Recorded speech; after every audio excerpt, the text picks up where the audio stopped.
Hello guys, from wherever in the world you are watching this. It's great to be back with you for a few thoughts on some just things that I see coming up for people a lot in sessions, and Roxy and I talk about as we, take people through navigating this whole spiritual awakening journey. One of the big principles that a lot of people realize that they've got to master is this idea of getting out of our head and into our heart.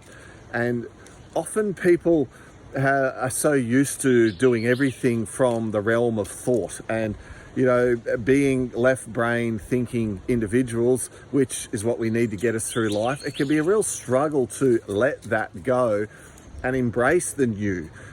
Our left brain, our thinking logical mind is what we use to make decisions and to study and to research and carry us through life. And when we get to this point where we realize that, especially if we've mastered our thoughts, which is difficult to do, but even if you're at the point where you've mastered your thoughts, you're doing your meditation, you realize that your thoughts aren't you realize that you're a lot more than just the things that you've created around you, the title on the door, or the business that you've built, or the family that you've created, or the assets or money that you've accumulated. Once you realize you're a lot more than all of that stuff, and you're wanting to explore this whole concept of, becoming more spiritual, realizing that I've had enough of service to self. It's really now about service to others. How can I have an impact? How can I sort of find more meaning within my life, which leads to, of course, the happiness and the fantastic moments. Then people go, I've got to get out of my head, into my heart. Thinking's only going to get me so far. And people, the masters who study the mind, study meditation, in the beginning they talk about learning to train the brain, learning to, back in the beginning, right? The old negative thoughts versus positive thoughts. And look, positive thinking works and it's fantastic, but I'm sure many of you would agree it's a lot more powerful when you just actually feel positive, when you actually have that as a state of being rather than something that you've got to force yourself to do through changing your thinking, that fake it till you make it, which does work. And people can use affirmations and they can use determination and will. But guys, what I'm getting to is the real key is to learn to work with our emotions. So this is getting out of the head into the heart and being more led by our heart, by our emotions.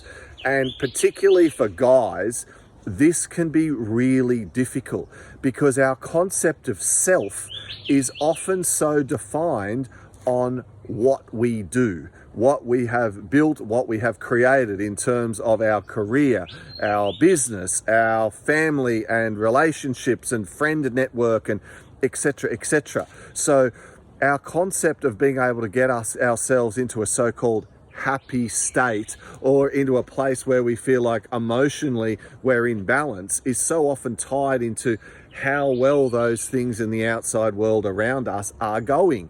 In other words, for a guy very often, for anyone really, but so often if the outside world is peaceful and in control, then they're going to feel more in control than the inside world.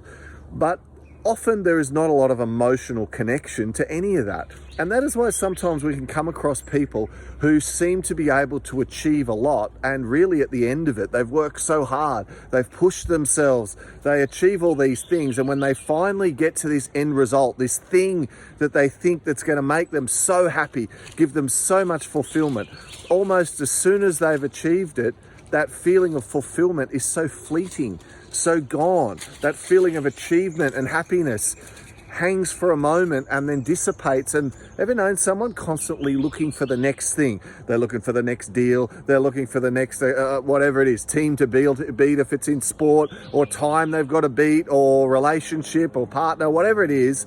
Often the person's looking for the next thing, because very often we place our ability to be able to feel a certain way based on conditions rather than on our ability to actually be able to feel and experience our emotions.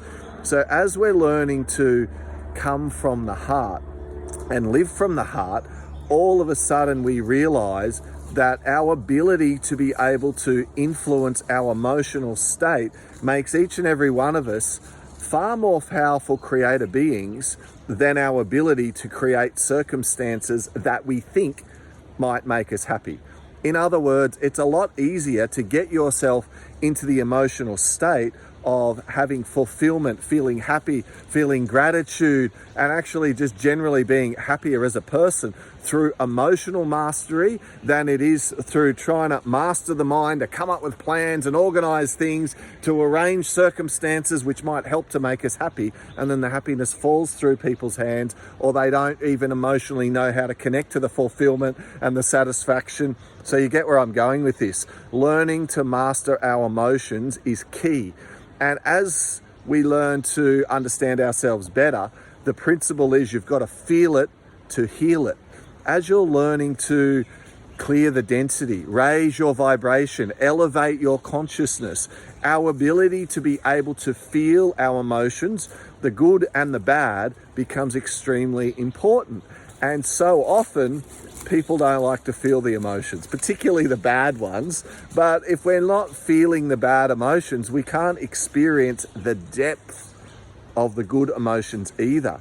And the understanding that it comes from being able to observe your emotions and go deep within them actually holds the key to manifesting the results around you. Because if you get the emotional state right, the circumstances around you start to change to keep you in that emotional state. So in day-to-day terms, what we've got to learn to do is to be the observer of ourselves, of others. We've got to learn to focus more on the emotional state that we're wanting to work towards rather than the actual circumstances that we think are going to help us feel like that.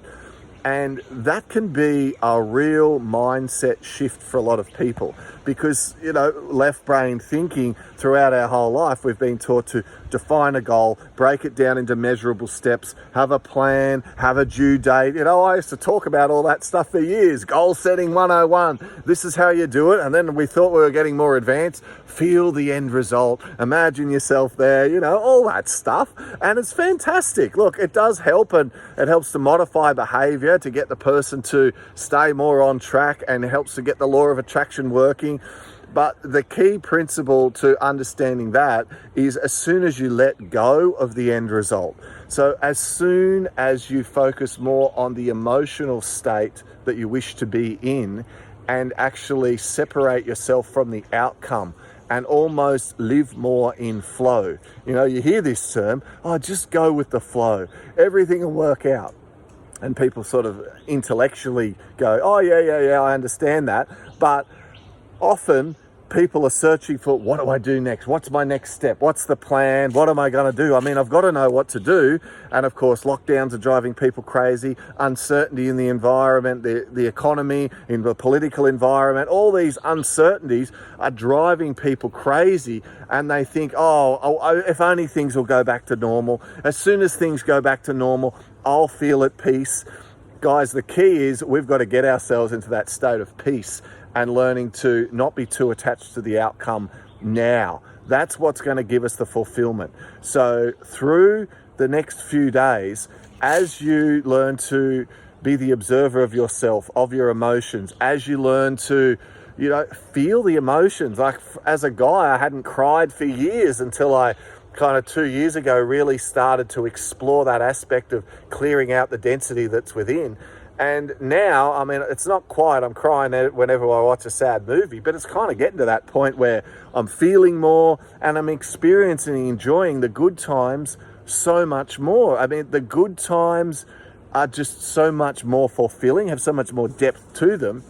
And the not so good times, I realize, are all a learning experience for me to actually go in there and work out why something is triggering me the way it is. Because the meaning we give something is actually just that. It is just the meaning we give it. In other words, we can let something really upset us or only upset us a little bit, and it can be the exact same event. It's just the meaning that we give it. So what influences that? the causal emotions, the things buried deep within us. So all of that stuff from our childhood, all of those issues that we've buried deep inside that we don't like to feel or think about. You know, people say, you just got to kind of get on with it, forget about it and get on with it. There's nothing you can do about it. Well, actually, there is a lot you can do about it. And if you ignore it, your law of attraction is going to keep bringing you business deals or relationships or circumstances in your outside world to help you to focus on the emotions of out of control, not respected, not loved, not worthy, whatever they are. And your law of attraction is going to keep bringing things to you stronger and stronger till hopefully you wake up and get the message. You clear that emotion and all of a sudden you don't get ripped in business deals anymore, or you don't have people who let you down, or you don't get treated a certain way by members of your family. They just immediately shift and change. What's really changed is you've changed, but what the energy and circumstance brings you completely has shifted because your mindset has shifted. So guys, the challenge for the next few days is for you to learn to start to really be the observer more of yourself and your emotions. If you can do some breath work, if you can have some quiet time to just do some journaling and let flow and see what comes out of you, see if you can really start to go into those emotions at a deeper level. Because often on the top, we'll talk about the top layer, right? All the junk that's going on in your life and the things that are causing you stress. Write all that down. Then go in and think, well, what do you think might be under that? And you'll go a little bit closer in towards that heart of the onion, right? But the onion's in layers. There's a crunchy, crispy bit on the outside, right? All the stuff that's going on in this life. And then we start to move in towards the heart. And when you get to the heart and to the real stuff, you'll feel it. And it's like, whoa, I don't know if I want to go there. And you can write it out. If you have somewhere near you where you can do some breath work, clear it out, you know, get yourself alone in a room, have a good old cry and learn to like feel some of those emotions. Music can be an amazing trigger, but use a few different modalities to see if you can get in there and access that sort of stuff, or get someone to help you. I know that I did some work with an emotion code practitioner, and she was brilliant at being able to help me identify what the key emotions were that I needed to work through. And then I went away and I did the work, and it just helped release me so much. And guys, wherever you are around the world, I want to send you a whole lot of love and support from myself and little Halo. Hey. Down here in the forest, it's school holidays here. The boys are up in the house. You could see through the trees up there. There's the house. And they're up there running around and wanting to do things and go to the skate park and do all their little things day by day. So I've disappeared down here to get a quiet moment to just share with you things that have been coming up in sessions for people who have been, you know, trying to navigate this whole crazy journey. So much love to you guys wherever you are around the world, and I'll be back with another video real soon. Bye-bye.